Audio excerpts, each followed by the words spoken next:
महाराष्ट्र राज्याचे कार्यकुशल उपमुख्यमंत्री आणि आमचे नेते अजितदादा पवार यांना वाढदिवसाच्या हार्दिक शुभेच्छा। शुभेच्छुक नामदार धनंजय मुंडे, कृषी मंत्री तथा पालकमंत्री बीड।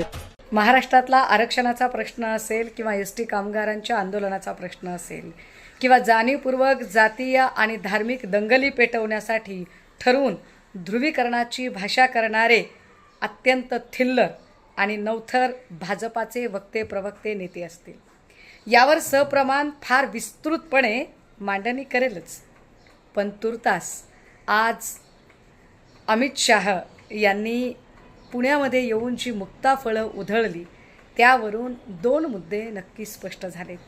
त्यातला पहिला बाब म्हणजे आजही अमित शाह यांना महाराष्ट्रात आल्यानंतर आपलं भाषण चुरचुरीत करण्यासाठी जाणीवपूर्वक आजही उद्धव ठाकरे यांचं नाव घेतल्याशिवाय भाषण सुरूही करता येत नाही आणि संपवताही येत नाही।